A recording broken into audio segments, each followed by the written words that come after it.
Welcome, friends. Welcome to your own channel. Now, today being Adhika Shravana masa, and it is beautifully raining out there. I thought it would be a good idea to bring to our memories about the pastimes of Lord Shiva. Now, Shravan Mas is supposed to be the favorite month for Shiva, and Adhika Shravana gives you Adhika Punya. Therefore, why not dedicate this time, which I have, and narrate to you a beautiful story about one of the incarnations of Lord Shiva. And I'm sure this is going to be interesting because this is not one of those common stories which are narrated every now and then. So let's begin. Now, there is in the story, there is a lady by the name Mahananda in a particular village. By occupation, she is a prostitute, a Vaishya, and she is wealthy. She is highly talented in music and dance and the performing arts, in mesmerizing people, and she is quite well known in that particular village as well as nearby villages, and she earns her livelihood through this means. But the good thing about her, or a contradictory thing about her, was that she was an ardent devotee of Lord Shiva. So her schedule, daily ritual used to be like something like this. She would begin her day and end her day by chanting the name of Lord Shiva. She had a couple of pets with her, and one was a monkey. She had a monkey as a pet, and another was a cock. So these two were her favorite pets, and every day she used to uh, sing the names of Lord Shiva and raise up her arms and dance to the tune, to the music. As she kept on doing this each day, her pets too got used to this, and along with her, they too used to dance and sing with her. So this became part of their everyday life. Early morning, Lord Shiva sing and dance, make merry, then do her regular chorus. Then again in the evening before bedtime, she used to sing and dance, take the names of the Lord, make merry, be happy, and then again go off to sleep. Now, after a certain period of time, her voice really reached Lord Shiva, as it's supposed to be in the story, and so Shiva decided to test her devotion towards him.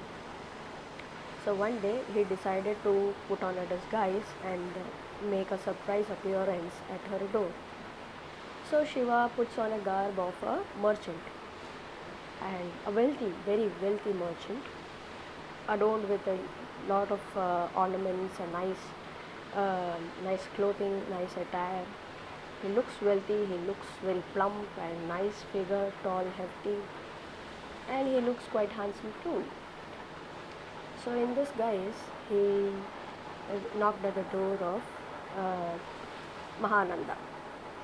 Now, Mahananda, little did she realize that she is standing in front of her own Lord, whom she used to devote to every day in her prayers. She just assumed him to be some other, any other customer or client of hers, and welcomed him through sweet speech into her home. Lord Shiva entered her home. Then he he knew that he has to test her devotion towards him. So with that mind, he came along, guided by her into her different apartments. She took him through all her different rooms in her apartment, and she made him comfortable. They sat and they talked and they discussed a lot, and then there came a time that they retired to bed, and they had a beautiful discussion. During those discussions, Mahananda observed that this merchant is a very wealthy merchant and he has a nice armlet. He is adorned with a nice armlet. She got attracted to the armlet somehow because it looked quite beautiful with studded stones, real shining gems. And she thought of a way of uh, how beautiful it would be if she could, you know, had have custody of that armlet. Now Shiva noticed that she has a retention on the armlet. Then he told her that if you wanted this armlet, then you'll have to do my bidding. She said, "Oh, what is that? I'll certainly make my best." Then Lord Shiva had a bag, and from the bag he withdrew a Shivalinga.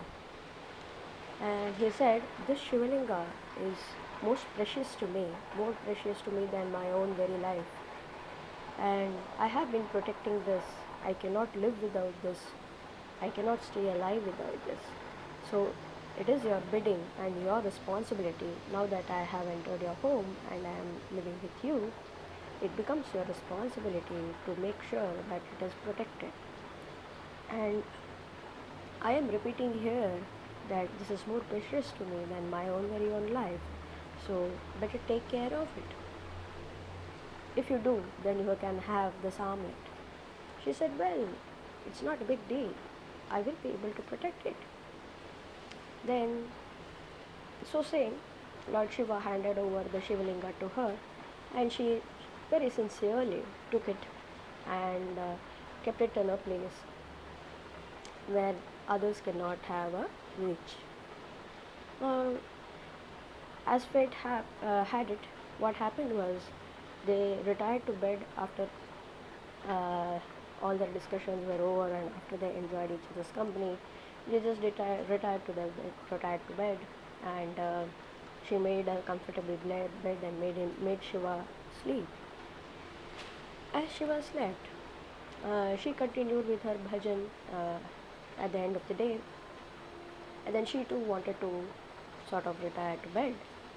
Uh, so everything was just about to sort of roll down, when suddenly there came up a fire. Now that fire spread very ferociously and very quickly indeed, burned the entire set of curtains, entire set of furniture, uh, fixtures, and also burned the Shivalinga. Now the cock and the monkey, which were our pets, they all flew away, or they just ran away to protect themselves from the fire. And so did all the maids, servants, and helping hands who were living with her. Mahananda came rushing to the spot, and the first instant she knew that the Shivalinga is burned down to ashes. So she was pretty scared. So what to do? Now, she also had happened to make a vow uh, to Shiva with the moon and the sun as the witness of her uh, keeping a vow of a wife, like a wife would do towards a husband. So Shiva had trapped her into making a promise that she would behave with him as a wife, legally wedded wife, does with the husband. That is, she has to follow Sati Vrata, the Pativrata Dharma, or she has to behave like a sati. Now she had agreed to it because Shiva promised her 3 nights stay and plus the armlet. So it was a good deal for her, and that's how she agreed. So now that the Shivalinga had burned down to ashes, she had no clue of what to do. Because on the one hand, she would lose this merchant for once and for all, and on the second, she would be breaking her promise. Now she didn't know what to do. Then Shiva came because he knew that this is all his play. So the entire fire had been created by him to test her.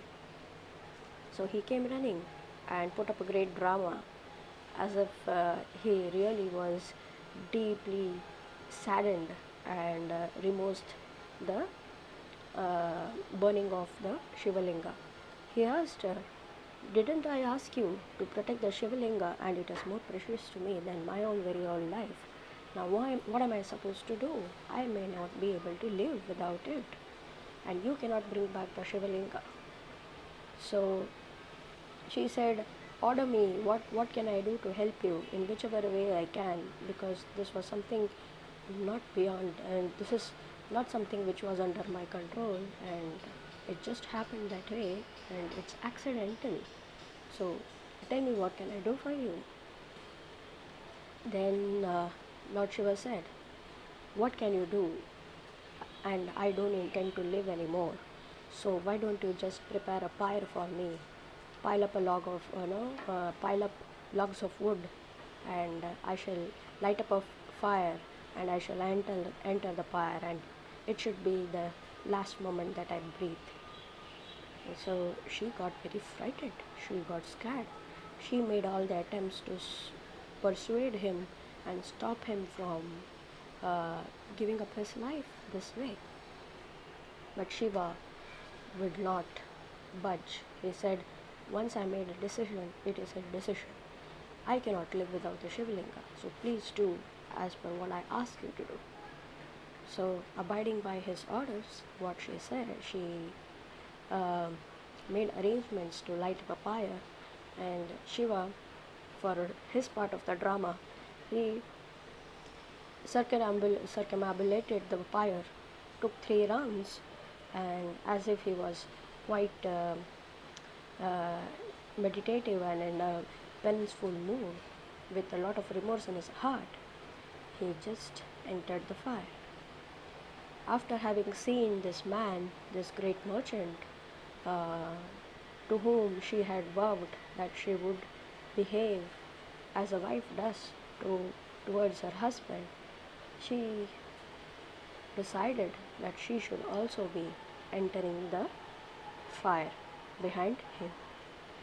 So she requested all her relatives to arrange for another pile of logs, and light the fire herself and enter the fire.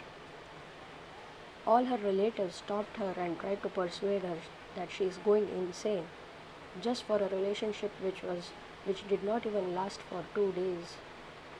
She was ready and willing to give up her own life. She said, "No,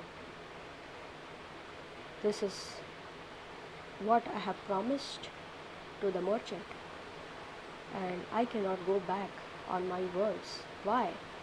Because this is what Satya is. This entire universe is based, and it stands established in Satya or truth.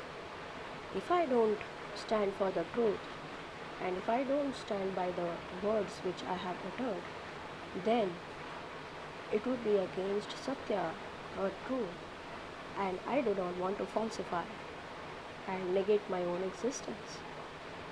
So I wish to stand by the truth, I wish to stand by my promise, and I will do whatever I have promised to do. I will never go back on my words. So saying, she again took 3 rounds around the fire, and prayed to Lord Shiva, and she was just about to throw herself, jump into the fire, where when Shiva himself came and just placed his arm on her shoulder to stop her from jumping. He said, "Wait, don't just do it. I am here." And so Shiva, with his magnanimous and beautiful and effulgent, brilliant form, his true essence and his true divine presence form, he gave her the divine vision. So she was enthralled, and she stood dumbfounded. She did not know how to react, but she was all the while very happy. Infinite blissful happiness is what ran through her, and the Lord said, "I am very pleased by your devotion towards me and towards Satya or truth. You stood by your words and did not go back on your promise. So I would like to give you a boon. Whatever you ask for in this entire universe, I will grant it to you instantly. So ask whatever you may." She said, "Oh Lord, what should I ask of you? You are my presence and you are my very essence. You are my soul. So what should I ask for you? What is in this universe which I can get by trading you off? So I have no thoughts of asking anything except you. So if at all you want me to ask for a boon, give me the boon that me, along with all my comrades and colleagues and acquaintances who are present here with me at this very instant, let us all come to you, come along with you, along to your abode. So carry us along. This is all that we need." So Lord Shiva, again pleased with her words and her devotion and dedication towards him, said, "Thastu." And at that very instant, Mahananda, who was a prostitute, remember, the Lord does not, discriminate between his devotees based on their occupations. He just sees how devoted and pure the mind is and the heart is. So the Shiva took Mahananda and everyone else along with her. They all went up to Shivaloka at that very instant. So this is a very beautiful narrative, and this particular incarnation of Shiva is called as the Vaishyanatha incarnation, the Vaishyanatha avatara of Shiva. What are the morals, or how can this story be applied to our practical everyday life? Now, as I see it, I see Mahananda as the tendency of Mahananda as a depiction of the human mind. Observe that the human mind is like a Vaishya. It has a tendency of Vaishya because it keeps hovering around and finds happiness through various objects of the senses which are there in the material realm, right? So it is not fixated on any one thing. Now it is with this particular object, say some music or some dance or here, then the next moment it is with money, wealth, possessions, the next moment it is with something else, the next moment with something else. So the human mind acts like a Vaishya or a prostitute which derives pleasure out of various objects of the material world, and acting as a wife of a husband, as a pativrata, That is a signification of when the human mind gets hooked on to one particular point, that is the Lord or the Supreme or the Divine Consciousness or Shiva or howsoever you may choose to name. So once the mind gets hooked to the Supreme Divine Consciousness or the Source, then it starts acting like a chaste woman or a chaste wife or a pativrata, and it derives all the powers and might of the universe. It is then that it stands for truth or satya, and it has the ability to subdue the entire universe. So this is a story of not a prostitute, but this is a story of the human mind, of its various dashas, or placements, or its positions, of how it interacts with the material world. The pleasures which you get by different or through different objects, children, wealth, wife, husband, progeny, relationships, good job, occupation, fame, name, and anything, popularity, uh, anything which you name, everything belongs to the material world. And here the mind is always unsteady and hovering. But the happiness which you derive out of dedicating to the Supreme Being, or the Supreme Consciousness, or the Source, is infinite, and it is steady. It will never decrease or decay.